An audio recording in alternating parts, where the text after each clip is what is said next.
Hi everyone, welcome back to my channel. I hope you all have been doing so wonderfully. In today's video, I am going to be doing the Reading Shifts book tag, a tag created by Hannah's Books. I thought that the questions, the sort of thrust of this tag, were really aligned with my general mood lately. Been back on Booktube for a while now. Looking back at my first attempt at being a booktuber, I've just been noticing a lot of differences, shifts in the way that I've been reading. It feels different this time around. I thought that this tag was just perfect. I would really love to hear your thoughts, how you've changed as a reader over time. So please leave any thoughts or memories that come up for you as we go through this video in the comments down below. Thank you so much for watching, and I hope you enjoy. Question number 1 is, how has your reading developed over your lifetime? This is an interesting question because I think on the face of it, I've become a more open-minded reader. I definitely read a lot more literary fiction, a little bit more classics than I have previously. It's interesting because I actually think that I went through a phase of reading more classics in high school when I was taking English classes. When I got to college, I didn't have to read at all for school. I basically didn't have to take any English classes because I had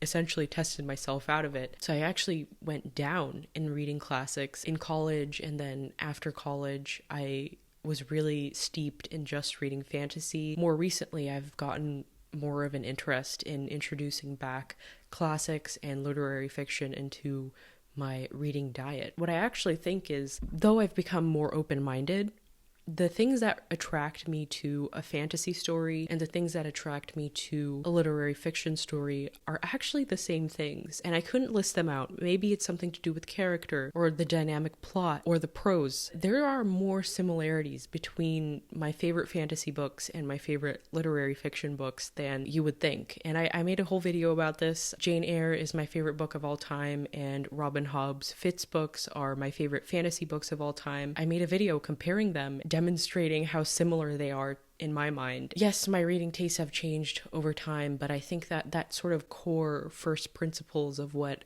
draws me to a story has always remained the same. I'm just willing to look for that core in different places now. Do you find yourself choosing different kinds of books at different periods of the year? For example, do the seasons affect what you read for pleasure? Similarly, might you read very different books while on vacation? I kind of did this with the ghost stories of Edith Wharton. As a rule, I don't think that I have very seasonal reading tastes. The most seasonal I get, I think, is around autumn, because I love being in that season, and it's always been sort of aesthetically my favorite season, and October is my birthday month, so I like to get into the swing of things for autumn. But in general, I don't think that I have very seasonal reading, and it kind of makes me feel caged in as a reader to imagine that. Earlier this year, I did read Elena Ferrante's Neapolitan novels. The last 3 books, I read them in the spring into summer sort of time period. I do associate those books with the summer because of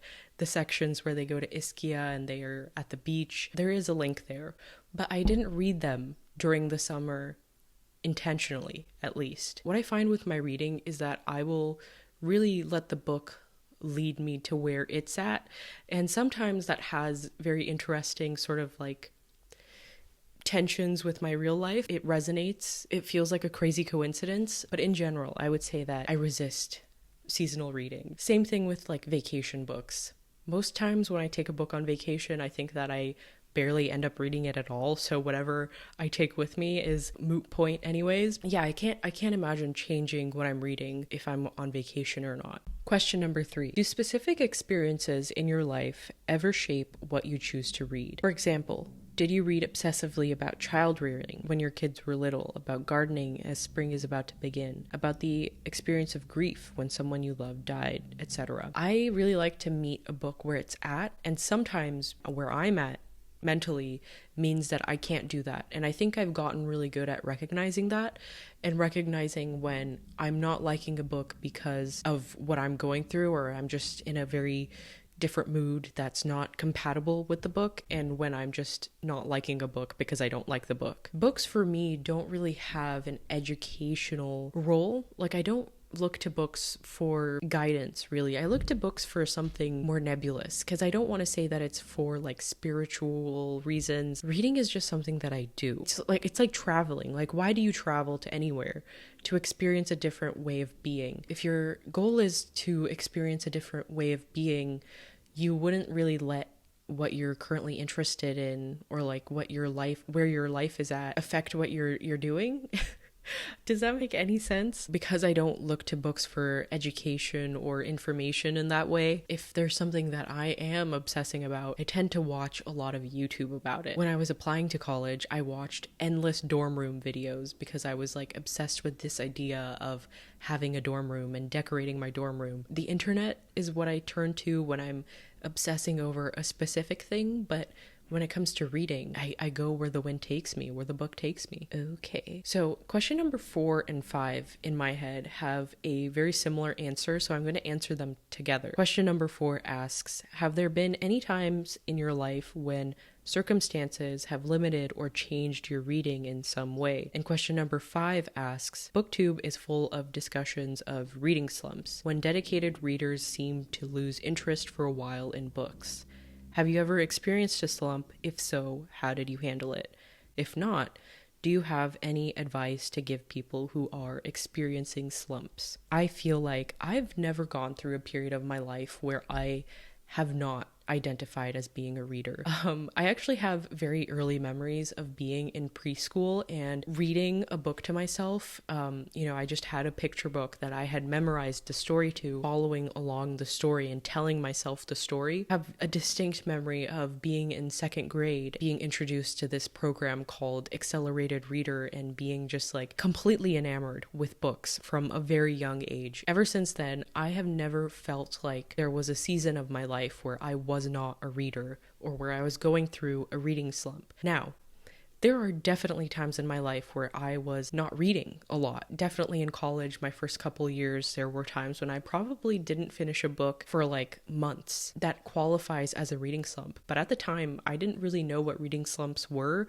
I didn't have this vocabulary. It didn't feel like I was in a slump. It just felt like there was other things going on. I don't know. I still, at that time, held on to the identity of being a reader, even though I wasn't reading. Now I'm always reading. I read a lot more than I did ever in my life. There have been seasons of my life where I've read a lot less of certain kinds of books. After reading Wind and Truth by Brandon Sanderson, I took a step back from the epic fantasy genre, which felt like anathema to me because that's been my bread and butter for so long. I guess also I've never had a circumstance in my life where I was physically prevented from reading, which I count myself very lucky. I don't know if I am qualified to give advice, but if you do find yourself in a reading slump, I would take a little bit of time off, and don't call it a reading slump. Just say, I'm not reading anything right now.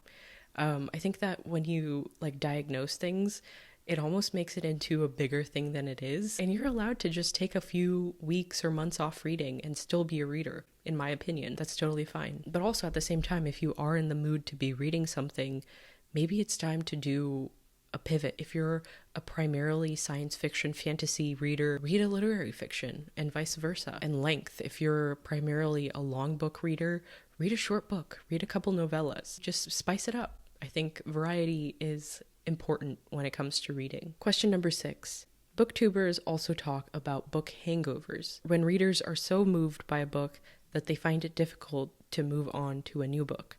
Have you ever felt this way? I felt this way all the time when I was younger, and I don't feel this way anymore, and I don't know why. I don't know if it's just because I feel emotions less intensely, but I remember reading YA books and being like, oh my god, nothing is ever going to compare to this. I look back at those YA books and I'm like, this is fairly basic stuff. Why was I so enamored with this? But I remember reading The Infernal Devices by Cassandra Clare. I loved those books. They were Victorian YA novels, steampunk aesthetic, very much in the tradition of Twilight. But there was something about those books that I loved, and I felt so depressed after reading them. I was like, nothing is ever going to compare to William Herondale. Even Claire's own books could not compete with that series. And I think it has to do with the fact that I know of more books now. When I was a kid, I felt like there was such a limited amount of books that I knew about. I didn't even know that there were other books that I could be reading that were similar, and it felt like the variety was so limited. Going back to my answer to the other question, I think that was part of why I felt so depressed, is like I didn't know that there were other books that I could look up and find that were probably similar. And so when I finished something, I was like, well, that's it. I'm never going to read another book with a handsome main character and magic and knives and swords. Whereas now when I finish a book, I'm like, wow, there are 10 million other books that are similar to this by the same author, by different authors who are writing in the same tradition that I can look into. And maybe that's why. Question number 7. Tell us about a few books that almost always work for you. Something that might have remained a favorite throughout your life despite any changing reading tastes, something that always seems to hit just the right spot when you need a lift, or perhaps some lifetime hangovers where the text will always be at the back of your mind. Well, Jane Eyre, I read that in high school, remains my favorite book till this day. I want to say Ella Enchanted, Wrinkle in Time as well, are books that I think are just masterpieces, and despite being, middle grade or children's fiction, I think they are beautiful stories and I love them. The Eye of the World by Robert Jordan. I don't care what anyone says about The Wheel of Time. The Eye of the World, The Great Hunt, in my opinion, are just the epitome of what the fantasy genre can do. Similarly, Assassin's Apprentice by Robin Hobb, the entire Tawny Man trilogy. I feel like I have been in a book hangover from those. Yeah, I guess maybe to answer the last question, the closest I've come to having a book hangover was probably reading The Realm of the Elderling series by Robin Hobb. After finishing those, I definitely felt depressed. Not just because those books are depressing, but because I was sad that we were done with being in that world. Even after 16 books, I wanted more. That's all I have for this tag. I am going to tag Sir Jordan Drew to do this. I would love to see your answers to these questions. I will see you all in the next video. Until then, take care.